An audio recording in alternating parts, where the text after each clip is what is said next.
बस बस बस, बहुत सुंदर। 16वें नंबर में दीपो परस्त्वमसि नाथ जगत प्रकाश। दीपो परस्त्वमसि नाथ जगत प्रकाश।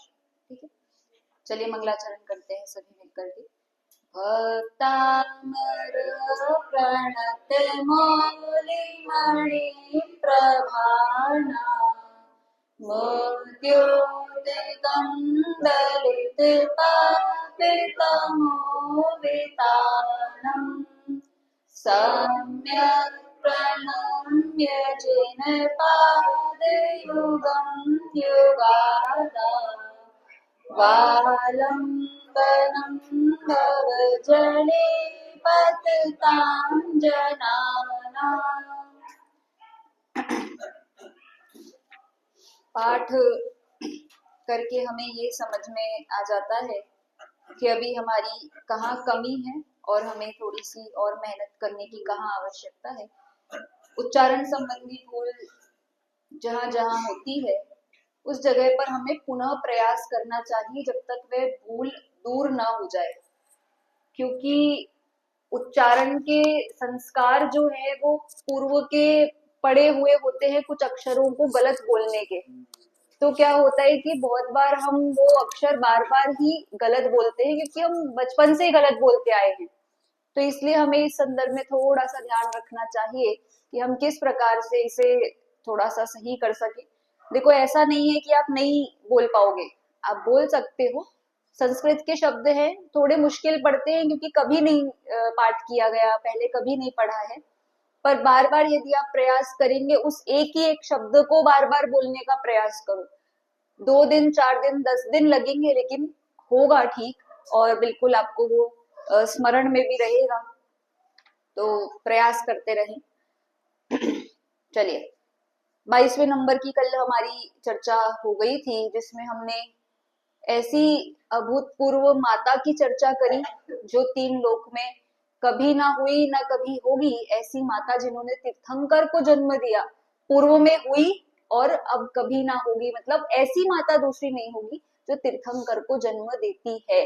अर्थात मात्र तीर्थंकरों की माता ही ऐसी होती है जो परम पवित्र हैं और एक भवावतारी हैं, और ऐसी माता धन्य है जिन्होंने तीर्थंकर को जन्म दिया हो। तो ऐसी बहुत सुंदर हमने चर्चा की है। अब इसके बाद में कल मैंने आप लोगों को थोड़ा सा हिंट दे दिया था। जो आज हम श्लोक की चर्चा करने वाले हैं वह है मृत्युंजय मंत्र। इस श्लोक को मृत्युंजय मंत्र नाम से बहुत जगह संबोधित किया जाता है। और मृत्युंजय मंत्र क्या है कि हमें ऐसा लगता है कि मृत्यु को जीत ले वह मृत्युंजय, जो मृत्यु को जीत ले वह मृत्युंजय। तो ऐसा मंत्र है जो हमें मृत्यु को जीतने के बारे में बता रहा है कि हाँ, ऐसा ही मंत्र है। मानतुंग आचार्य ने ऐसे श्लोक की रचना करी जिसके माध्यम से आप मृत्युंजयी बन सकते हैं। अब जिस जिसको मृत्युंजयी होना हो वो इस श्लोक को ध्यान से पढ़े या इस पूरे स्तोत्र को ध्यान से पढ़े, तो आपको समझ में आ जाएगा कि मृत्युंजयी कैसे हुआ जा सकता है। ठीक है, बहुत सुंदर श्लोक है, बहुत ध्यान पूर्वक पढ़ना है। इससे पहले के श्लोकों में आपको कहीं कुछ प्रश्न है क्या? नहीं है? चलिए आगे बढ़ते हैं फिर हम। 23वें नंबर का श्लोक निकाल लीजिए सभी, मैं बोलती हूँ आप लोग दोहराएंगे। त्वामामनन्ति मुनय परमं पुमांस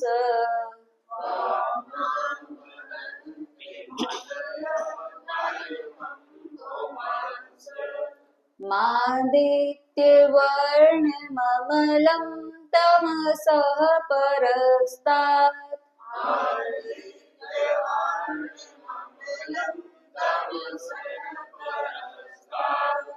त्वामेव सम्यगुपलभ्य जयन्ति मृत्युम्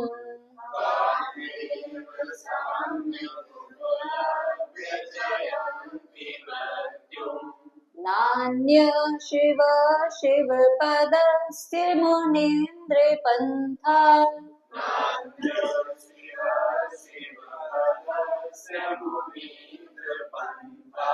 पढ़िए एक साथ।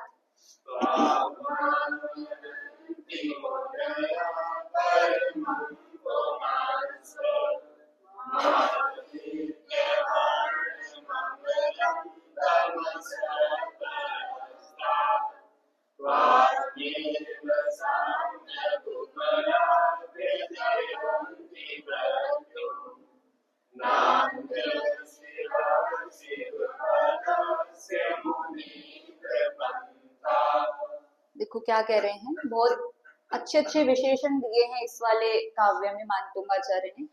तीर्थंकर ऋषभदेव के लिए बात हो रही है और बहुत ही अच्छा एक विशेषण दिया जिसका नाम है परमम पुमांस। परमम मतलब होता है सबसे उत्कृष्ट, जिससे उत्कृष्ट कोई ना हो उसे हम कहते हैं परम, परमोत्कृष्ट अर्थात परम। और पुमांस शब्द का अर्थ होता है पुरुष। ऐसा पुरुष जो परम पुरुष है, इतने विशिष्ट पुरुष है कि उनसे विशिष्ट कोई नहीं है, परम पुरुष कह रहे हैं। और क्या कह रहे हैं, त्वामामनन्ति। त्वाम मतलब आपको, जिनेंद्र भगवान आपको। आमनंती शब्द निकलेगा, मामनंती है ना, तो त्वाम और फिर आमनंती मतलब मानते हैं। क्या मानते हैं, कौन मानते हैं, कि क्या मानते हैं का उत्तर क्या आ गया, परम पुरुष मानते हैं। कौन मानते हैं, मुनयः। मुनयः मतलब मुनिगण। मुनिगण आपको परम पुरुष मानते हैं। इसका मतलब ये है, देखो हम सब गृहस्थों में श्रेष्ठ कौन है, कि मुनिराज श्रेष्ठ होते हैं। तो हमसे जो श्रेष्ठ है वे मुनिराज, वे यदि किसी को श्रेष्ठ मान रहे हैं तो वो व्यक्ति कितना श्रेष्ठ होगा। हम सामान्य लौकिक में अगर देखें, पुरुष, सामान्य पुरुष, फिर उसके बाद में हमसे श्रेष्ठ पुरुषों में मुनिराज आदि होते हैं, तो हमसे श्रेष्ठ पुरुष वो हो गए। फिर उनसे भी श्रेष्ठ कौन हो गए, कि परम पुरुष। परम पुरुष कहा इनको, इसलिए परम पुरुष कह रहे हैं। देखो फिर से इंडिकेशन ये आया कि ये समव शरण में स्थित उस समय पर उन तीर्थंकर परमात्मा की बात हो रही है जो अभी सिद्ध तो नहीं है पर केवल ज्ञानी हो चुके हैं। तो वे पुरुष है कि नहीं है, है पुरुष है, उस समय पर पुरुष ही है। पुरुषों को ही केवल ज्ञान होता है, स्त्री मुक्ति तो वैसे भी संभव नहीं है। तो इसीलिए परम पुरुष शब्द से संबोधित किया। उस समय पे अपन ने पूरी चर्चा करी थी ना कि जब किसी मुनिराज को केवल ज्ञान होता है तो उनका जो शरीर है, सामान्य शरीर आपका हमारा औदारिक, उनका जब केवल ज्ञान हो जाएगा तो परम औदारिक। तो परम शब्द दे दिया ना, कि मतलब औदारिकों में उत्कृष्ट, औदारिकों में सबसे श्रेष्ठ कौन, पुरुषों में सबसे श्रेष्ठ कौन, कि वे तीर्थंकर परमात्मा, वे परमौदारिक शरीर के धारी, वे परम पुरुष जो इस पूरे 3 लोक में यदि हम पुरुषों की गणना करें या पुरुषों में श्रेष्ठ निकालें तो वे तीर्थंकर परमात्मा ही सर्वश्रेष्ठ माने जाएंगे। किसके द्वारा माने जा रहे हैं, कि मुनियों के द्वारा माने जा रहे हैं। देखो जब हम लोक में किसी चीज को अच्छा मानते हैं ना, तो हम किसी ऐसे व्यक्ति से संबंधित देख लेते हैं कि यार ये भी इन्हें अच्छा मान रहे, मतलब ये डेफिनेटली अच्छे होंगे। कोई एक अच्छे प्रतिष्ठित व्यक्ति के द्वारा यदि कोई अच्छा माना जाए तो हमें लगता है कि हाँ मतलब सर्टिफाइड अच्छे हैं, डाउटफुल अच्छे नहीं है, मतलब कुछ प्रदर्शन नहीं है, कुछ मायाचारी वगैरह तो नहीं है। तो हम ऐसा सोचते हैं किसी बड़े और प्रतिष्ठित व्यक्ति से सलाह कर ले। जैसे मान लो किसी घर में विवाह आदि का कार्यक्रम होना हो तो उसमें होता है ना कि किसी के द्वारा कहीं से कोई रिश्ता आया तो कैसे भरोसा किया जाए, कैसे उसे अच्छा माना जाए। तो हम किसी प्रतिष्ठित 2-4 व्यक्तियों से सलाह करते हैं कि ये अच्छा है कि नहीं है। और यदि मान लो किसी बड़े व्यक्ति, प्रतिष्ठित व्यक्ति या सज्जन व्यक्ति ने, कुछ भी कह सकते हो आप, उसने बोल दिया कि अच्छा है, तो मतलब क्या है कि अच्छा है। वो व्यक्ति कह दे कि आज ये आंख बंद करके बिल्कुल कर दो आप, तो मतलब हमारे लिए उसका ये वचन ही प्रमाण बन जाता है कि ये व्यक्ति बिल्कुल ठीक है, हम इसे श्रेष्ठ मान सकते हैं। ऐसे ही हम परम पुरुष कह तो रहे हैं लेकिन हमें एक सर्टिफाइड व्यक्ति से चाहिए कि कौन मान रहा है इन्हें परम पुरुष। आप और हम तो किसी अन्य मती को भी परम पुरुष कह दे, क्योंकि हमारी तो वैसी कोई वो नहीं है समझ। तो हमने ये कह दिया कि मुनियों के द्वारा परम पुरुष माने जाते हैं, किसी ऐसे वैसे ने नहीं कहा परम पुरुष है। मुनिराज जिन्हें परम पुरुष बता रहे हैं, इसका मतलब आंख बंद करके मान लो ये परम पुरुष ही है। समझ में आया? मतलब आपको ब्लाइंड फेथ करने के लिए एक ऐसे व्यक्ति का आधार चाहिए जो स्वयं प्रामाणिक हो। तो हमने मुनिराजों की शरण में जाकर के वह पूरा का पूरा प्रामाणिक आधार मान लिया कि मुनिगण आपको परम पुरुष मानते हैं। और यदि इससे हम अर्थ निकाले, देखो लास्ट वाली लाइन में अर्थ जुड़ेगा। एक मुनिंद्र शब्द आया है, मुनिंद्र पंथा, तो मुनिंद्र शब्द आया है और वह मुनिंद्र शब्द भी ऐसा ही है, मान लो परम पुरुष जैसा।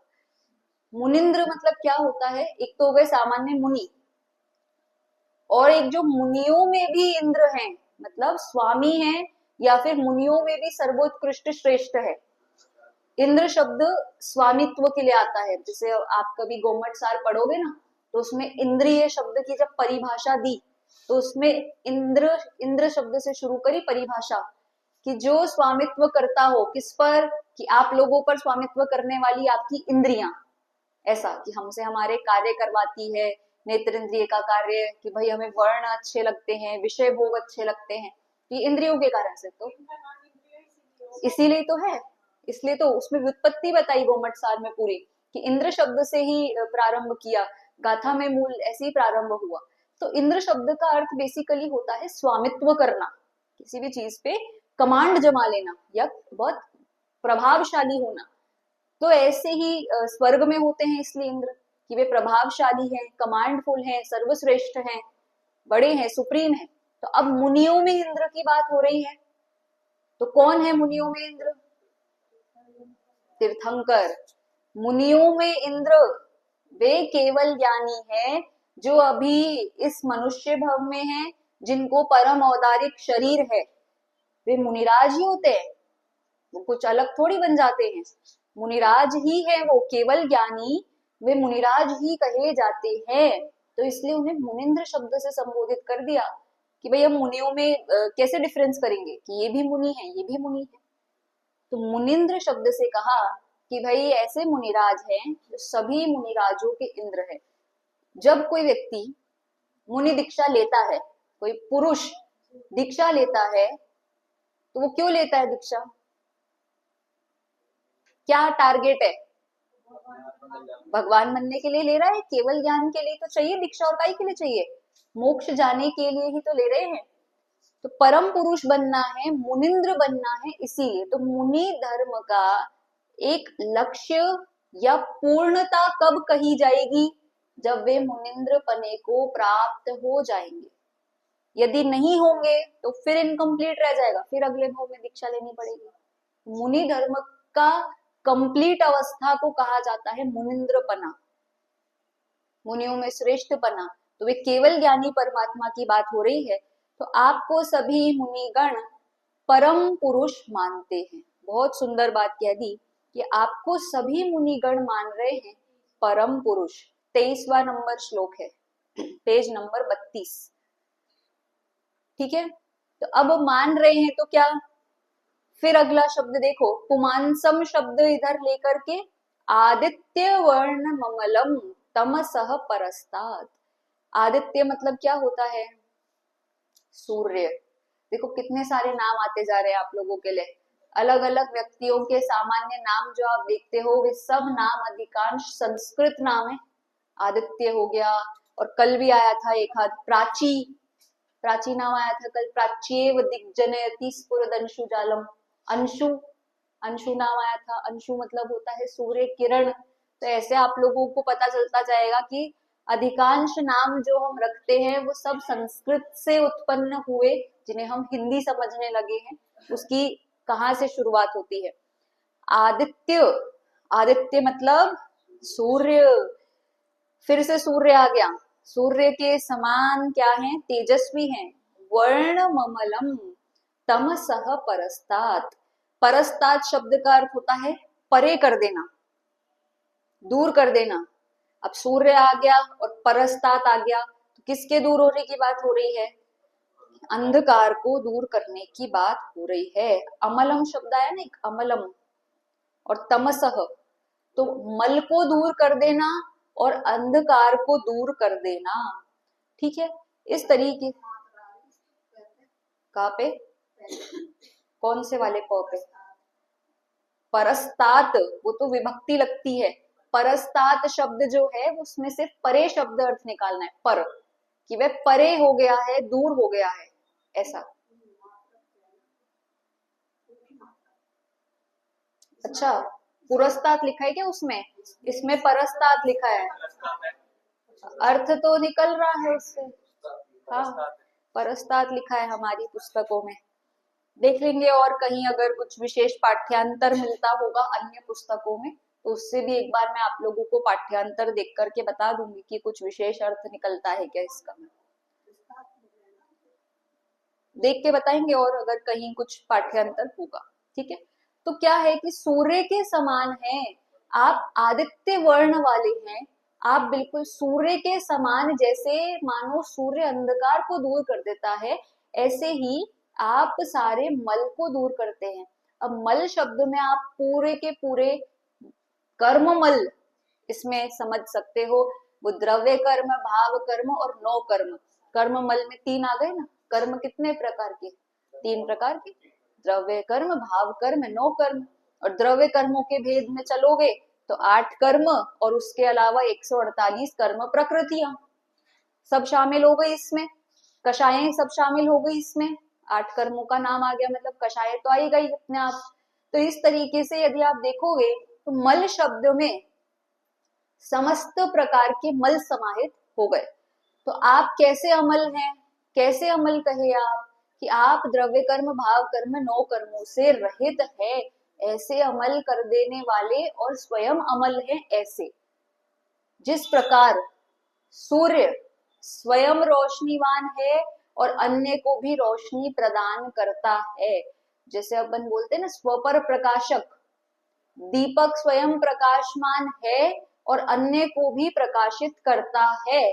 मतलब आप स्वयं कर्ममल रहित हैं और आपके निमित्त से अन्य भी कर्ममल रहित होते हैं।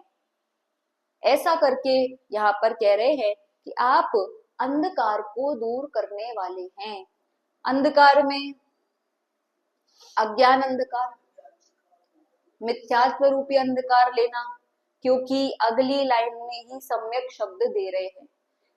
तो यहाँ पर जब हम शब्द अंधकार समझेंगे तो आपको आगे तक का समझना है कि यहाँ पर अंधकार का अर्थ क्या है। तो यहाँ पर अज्ञान कहो, मिथ्यात्व कहो, हमारी वो जड़ की मान्यता कहो, एकत्व, ममत्व, कर्तृत्व, भोक्तृत्व बुद्धि कहो, विभिन्न विभिन्न प्रकार से कहो, तो एक शब्द में हमने कह दिया मिथ्यात्व रूपी अंधकार को दूर करने वाले हैं। ठीक है, अब देखो, परम पुरुष है, मुनिंद्र है, मुनियों के गण है, तो डेफिनेटली मिथ्यात्व रूपी अंधकार को तो दूर करने ही वाले हैं, है कि नहीं है? बिल्कुल कोई डाउट नहीं है। अब अगली लाइन में चलो इसी को जोड़ते हुए, त्वामेव, त्वामेव शब्द का अर्थ होता है आप ही, आप ही शब्द लग गया, आप ही हो, ये श्रद्धान पक्का कर लो पहले कि आप ही, अन्य कोई नहीं, आप भी नहीं, आप भी करते हो, आप भी करते हो, ऐसा नहीं है, आप ही करते हो। इतना फेथ मानता हूँ आचार्य कि आप हर लाइन में देखोगे, और मुझे लगता है हर श्लोक में उन्होंने कहीं ना कहीं ही शब्द का प्रयोग करते हुए ये सिद्ध करा है कि वो आप ही हो, आपके अतिरिक्त कोई नहीं है।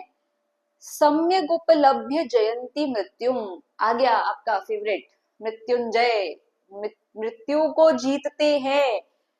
कौन जीतते हैं मृत्यु को? कि आपने स्वयं तो जीत ही रखा है, लेकिन जो आपको सम्यक प्रकार से प्राप्त करता है, सम्यक उपलभ्य, तो सम्यक उपलभ्य, उपलभ्य शब्द का अर्थ होता है प्राप्त करना, लब्ध करना, लाभ कर लेना। मतलब कि जो आपका सही तरीके से लाभ ले ले एक बार भी, वह क्या होगा, मृत्यु को जीत लेगा। क्या कह दिया कि मृत्यु को जीत लेगा। मृत्यु को जीतना क्या होता है? हमें लगता है कि हम मनुष्य बने रहेंगे और आयु पूरी नहीं होगी। मृत्यु को जीतना तो यही है, नहीं मरने का नाम मृत्यु जीतना है ना, कि हमें नहीं मरना। तो हमें नहीं मरना तो क्या होगा, मतलब कि आप इस भव में जो हो वही बने रह जाओगे। इसका नाम है मृत्यु को जीतना। बहुत सारी ऐसी थ्योरीज चलती है जिन्होंने मृत्यु को जीत लिया हो, ऐसे लोग बहुत सारे, जो क्या बोलते हैं उसको, वैम्पायर्स बोलते हैं बहुत से लोग, और हिंदी में बोले तो बेताल बोलते हैं। क्या होता है कि वो हजारों हजारों साल तक उसी वेश में जिंदा रह जाते हैं, उनको किसी ने यहाँ गर्दन पे काट लिया होता है, वैसे ही टाइप के। तो वो उसी शरीर के, उसी आकार के, और ऐसा माना जाता है कि बस उनको हृदय गति नहीं होती, हृदय गति नहीं है, हृदय नहीं है, आत्मा नहीं है, लेकिन वो है। तो वो 500 साल 1000 साल कभी नहीं मरते। तो ऐसे मृत्युंजयी होने का नाम मृत्युंजय है क्या? नहीं देखा? कोई बात नहीं, गूगल पे देख लेना जाके, आपको समझ में आएगा कि बहुत सारी ऐसी मान्यताएं हैं। हम ये सोचते हैं मृत्युंजय मतलब मृत्यु को जीत लिया। तो मृत्यु को जीत लिया मतलब हमने उसमें पहला शब्द हम भूल गए कि जन्म मृत्यु को जीत लेना। हम सिर्फ ये मान रहे हैं मृत्यु को जीत लेना मतलब कि अब ये भव खत्म ना हो। अब आप ये सोचो, यदि हम ये भव खत्म ना हो ऐसा मांग ले कभी वरदान, तो क्या हो? आपके सब परिवार वाले चले जाएंगे, आगे आने वाला सब समय जो बदल रहा है प्राकृतिक परिवर्तनों के आधार से सब बदल जाएगा, आप वही के वही रह जाओगे। अब आपने बोल दिया मृत्यु ना हो, तो मतलब आप ऐसे के ऐसी रहने वाले हो। कितनी पीढ़ियां आ जाएगी, कितनी पीढ़ियां चली जाएगी, कितनी परिस्थितियां बदल जाएगी, कितने आपको पैंडेमिक देखने पड़ सकते हैं, कितनी आपको प्राकृतिक आपदाएं। हाँ हाँ हाँ फिर वो मतलब मरते नहीं है, वो फल खा लेते हैं, हाँ मतलब ऐसे ही रहते हैं। अच्छा लेकिन आपस में वो जब देखते कि भी ये लड़ते हो रही हैं, हाँ औरों को देखते आगे, इस तरह से कहानी मैंने कभी पढ़ी है। तो वही तो। और ऐसी वो तोते वाली जो कहानी है कि वह अपने आप को मरना नहीं देना चाहता था राजा, तो उसने बोला कि मुझे कोई ना मार पाए तो मेरी जान तोते में रख दो, और उस तोते को अच्छे से बिल्कुल व्यवस्थित पैक करके एक अच्छी गुफा उफा में और वहां पिंजड़े में पैक कर दिया था कि कोई इस तक पहुंच ना सके। मतलब व्यक्ति जीवित रहने के लिए कितने कितने कॉन्सेप्ट आप देखोगे। संजीवनी बूटी चलती है एक, कि वो जो एक बार एक बूंद खा ले वो अमर हो जाएगा। मतलब व्यक्ति अमर होके करना क्या चाहता है उसकी कल्पना नहीं करता। लोग व्रत इसलिए करते हैं ताकि दीर्घायु हो जाए, चाहे संतान हो जाए चाहे पति हो जाए, कोई दीर्घायु हो जाए, दोनों में से क्या हो दीर्घायु होके। कितनी दीर्घ चाहिए? 100 120 150? कितना दीर्घ चाहिए?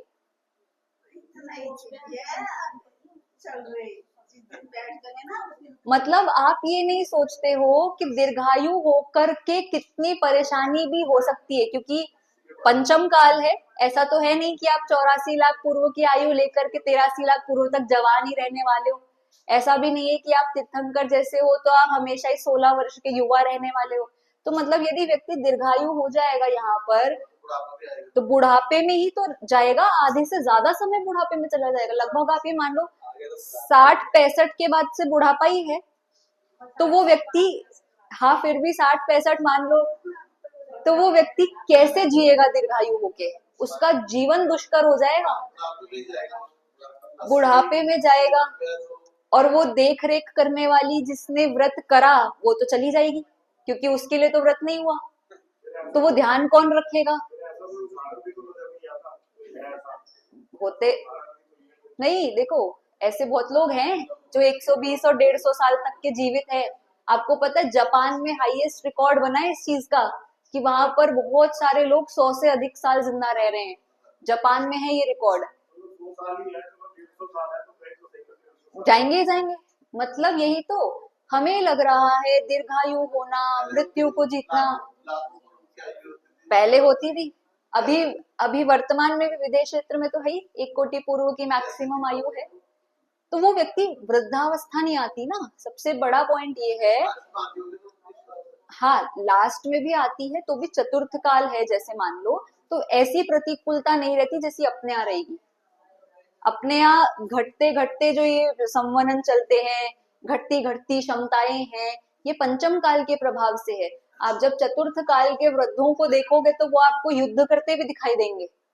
बहुत से ऐसे हैं जिसे आप अपने से ही अभी लगभग मान लो 100 साल पहले के भी वृद्धों को देखोगे तो वो 70-80 साल तक भी अच्छे मजबूत रहा करते थे, कि मतलब मान लो कई सारा पानी उठा उठा करके ला रहे हैं, युद्ध कर रहे हैं, ऐसी अवस्था है। तो वो पूर्व के संवनन उस अपेक्षा मजबूत थे। अभी भी जहां हम दीर्घायु की बात कर रहे हैं वहां पर भी ऐसी शारीरिक प्रतिकूलता नहीं आती जैसी हमारे आ जाती है।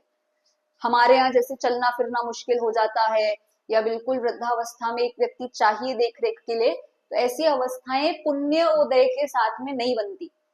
तो इसीलिए जब हम यहाँ की बात कर रहे हैं तो यहाँ पर हम मृत्यु जीतने की बात को किस संदर्भ में लेते हैं, इस पे हमें विचार करना चाहिए। कि यदि आपसे हम कह रहे हैं कि ये मृत्युंजयी मंत्र है और आप इसका जाप करो तो आप मृत्यु को जीत लोगे, तब हमारे मन में कौन सी मृत्यु को जीतने का भाव आता है?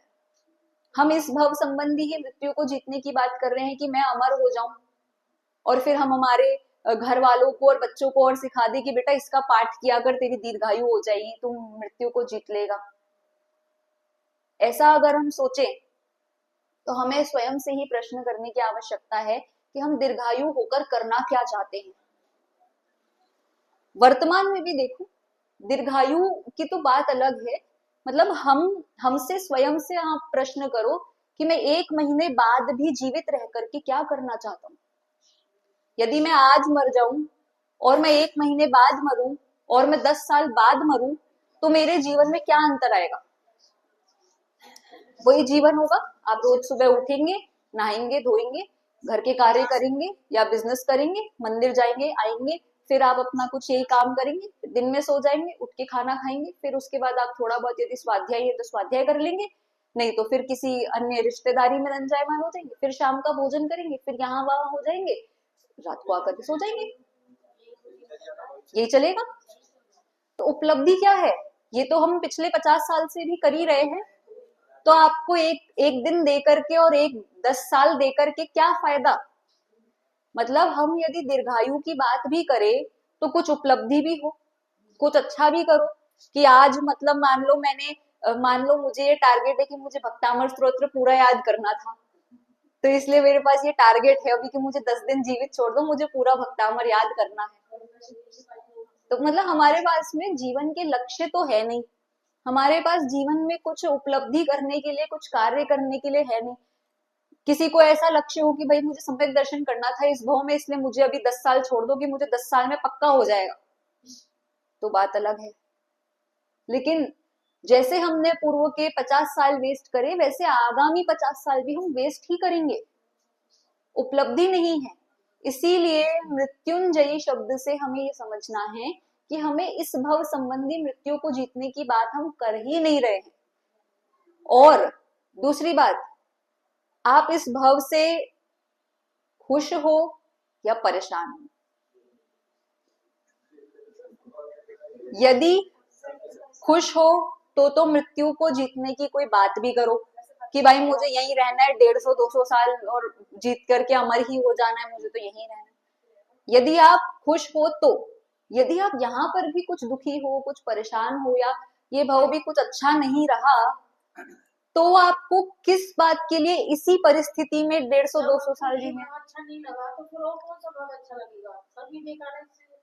इससे अच्छे भी हो सकते हैं, इससे अच्छे भी हो सकते हैं। यदि काल की अपेक्षा देखोगे, मान लो आप विदेश क्षेत्र में जन्म ले लो जहाँ सिमंदर भगवान की दिव्य ध्वनि, तो हम मनुष्य ही ना, मनुष्य तो रहेंगे, लेकिन कुछ विशेष अनुकूलता हो सकती है, इससे अच्छी हो सकती है चतुर्थ काल की अपेक्षा। यदि आप बात करो मनुष्य भाव में, और भी अच्छे अच्छे भाव है मनुष्यों के, जहाँ साक्षात आपको समागम मिल जाए, क्या पता आप वहां देशनालब्धि लेकर के सम्यक दर्शन ले लो।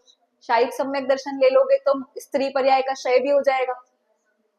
बहुत सी जिसको अच्छा लग रहा हो वो बात अलग है, ये इससे अच्छा कुछ हो भी नहीं सकता, ऐसा मान लो। तो मतलब हमें आपस में ही ये अपने प्रति प्रश्न स्वयं से करने चाहिए कि आप क्या चाहते हो और आप क्या कर रहे हो।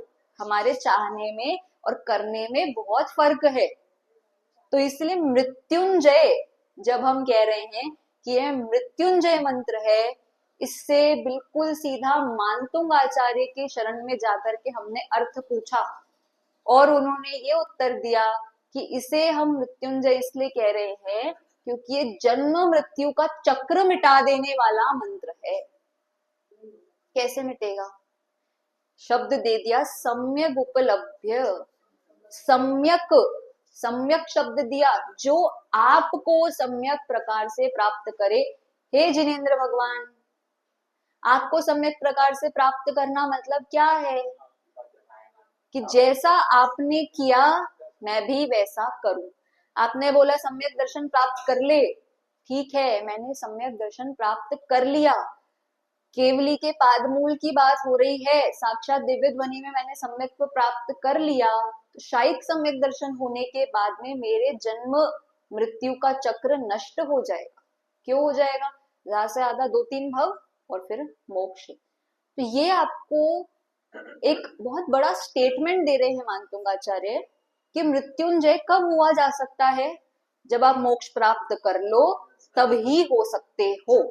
संसार में भ्रमाने वाले ऐसे बहुत मिलेंगे कि ये व्रत कर लो, ये नियम कर लो, ये मंत्र पढ़ लो, आप अमर हो जाओगे। उन्होंने बता दिया जो आपको प्राप्त करेगा। अब आपकी अवस्था क्या है? केवल ज्ञान की अवस्था।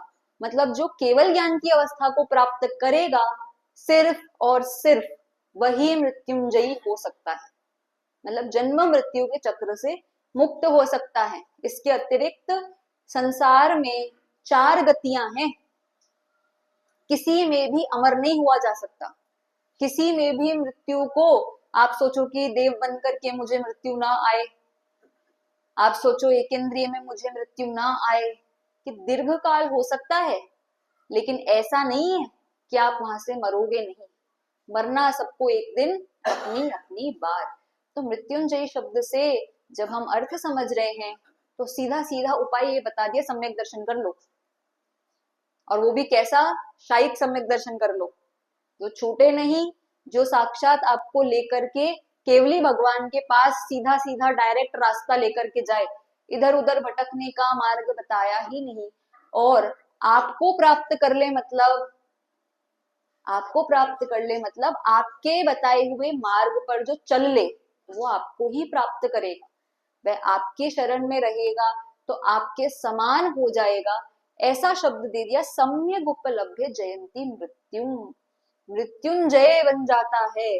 तुम्हें प्राप्त कर मृत्युंजय के बन जाते जन अधिकारी। हिंदी वाले उसका है ये। तो इसका अर्थ ये है कि आपको प्राप्त करना मतलब केवल ज्ञान को प्राप्त कर लेना, उसी से जन्म मृत्यु के चक्र दूर होंगे। पिछले वाले श्लोक में हमने जब चर्चा करी तो हमने उस माता की महिमा करी जिसके गर्भ में तीर्थंकर आए। हम क्यों करते हैं महिमा? हम क्यों गर्भ कल्याणक मनाते हैं? क्यों जन्म कल्याणक मनाते हैं? क्योंकि आपका अंतिम भाव है, अंतिम जन्म है, तो वह जन्म ही मनाने योग्य कहा ना, जो अंतिम हो। अब वह किसी अन्य माता को नहीं सताएंगे, अन्य जन्म नहीं लेंगे, अन्य किसी की उसमें उनको जाने की आवश्यकता नहीं पड़ेगी गर्भ में, तो इसीलिए वो मनाया जाता है। तो मृत्युंजय वहां से प्रारंभ हो गया कि अब ये अंतिम भव है, अब कभी जन्म नहीं होगा, अनंतानंत काल तक कभी जन्म ही नहीं होगा। सोचो, कल्पना करके देखो कितना सुखद है कि अब कभी जन्म ही नहीं लेना, किसी और के भव में, किसी और के गर्भ में, किसी और की शरण में, किसी और की गति में कहीं नहीं जाना, सिर्फ और सिर्फ मोक्ष में ही जाना है। और इसके लिए कुछ करने की आवश्यकता नहीं, किसी व्रत की आवश्यकता नहीं, किसी मंत्र की आवश्यकता नहीं, सिर्फ और सिर्फ किसकी शरण ली? सम्यक्त्व की शरण ली, कहो जिनेंद्र भगवान की शरण ली। और कहो जिनेंद्र भगवान ने किसकी शरण ली थी? अपनी आत्मा की शरण ली थी। तो मैं भी आपकी तरह बनना चाहता हूँ, तो मैं अपनी आत्मा की शरण लूंगा तो मैं आपकी तरह बन जाऊंगा। और जो अपनी आत्मा की शरण लेता है वह मृत्युंजय, जन्म मरण के चक्र को जय करता है, जीतता है। ऐसा यहाँ पर अर्थ समझना। अगला लाइन देखो, नान्यः शिव शिव पदस्य मुनिंद्र पंथा। ना अन्यः, ना अन्यः मतलब दूसरा नहीं है। फिर से ही शब्द का प्रयोग, पहली लाइन में ही तो कहा ही कहा, इधर भी कह दिया दूसरा नहीं है, ये तो ही है और दूसरा इसके अलावा है ही नहीं। शिव, शिव शब्द का अर्थ होता है शांति या प्रसन्नता। वैसी शांति या प्रसन्नता कहाँ मिलती है? शिव में, अर्थात मोक्ष पद में। शिव पद है ना, शिव पद मतलब मोक्ष पद। अब उसको आप सिद्ध पद कह सकते हो तो भी कोई दिक्कत नहीं। मुनिंद्र पंथा, हाँ, पहले शिव का अर्थ है शांति, कल्याणकारी, प्रसन्नकारी, कुछ भी समझ सकते हो आप। ऐसी शांति मोक्ष पद के अलावा कहीं नहीं है। मुनिंद्र पंथा शब्द दिया, मुनियों का जो पंथ है। जो अपनी पहली क्लास थी ना भक्तामर की, तो उसमें मैंने आप लोगों को कहा था कि बहुत सारे हम अध्यात्म की और सिद्धांत की चर्चा करेंगे भक्तामर स्तोत्र के माध्यम से। देखो अध्यात्म तो आ ही जा रहा है, सिद्धांत आपको किसी किसी श्लोक में दिख जाएंगे, जैसे इसमें आ गया मुनिंद्र पंथा शब्द दे दिया और एक सम्यक उपलब्ध शब्द दे दिया। जब इन दोनों शब्दों को हम देख करके व्याख्या करते हैं तो पंथ शब्द का अर्थ होता है मार्ग। शिव पदस्य मुनिंद्र पंथा शब्द आया और शिव शब्द आया मतलब मोक्ष के मार्ग की बात हो रही है। वे मुनिराज उस मोक्ष मार्ग पर चलते हैं। किस मोक्ष मार्ग पर चलते हैं? तो सम्यक दर्शन ज्ञान चारित्राणी मोक्ष मार्ग वाली बात समझनी है कि पंथ कौन सा है, मार्ग कौन सा है। इतने सारे मार्ग दिख रहे हैं मुझे, तो एक ही मार्ग है जो शिव पद को देने वाला है। कौन सा है? कि सम्यक दर्शन, सम्यक ज्ञान और सम्यक चारित्र को धारण करना ही मोक्ष मार्ग है। इन तीनों की एकता ही मोक्ष मार्ग है, ये स्टेट कर दिया। अब आप सोचो सिद्धांत नहीं निकल रहा तो क्या निकल रहा है? मोक्ष मार्ग का सबसे बड़ा सिद्धांत, मोक्ष मार्ग की सबसे बड़ी परिभाषा और मोक्ष मार्ग का सबसे सरल और एकतम उपाय मानतुंग आचार्य ने बता दिया। शब्द अलग अलग रखे, लेकिन उन सभी शब्दों को यदि आप जोड़ोगे, आप उन सभी का भाव समझोगे, तो आपको ये समझ में आ जाएगा कि मानतुंग आचार्य आपको सम्यक दर्शन प्राप्ति की प्रेरणा दे रहे हैं, वो आपको मोक्ष मार्ग बता रहे हैं।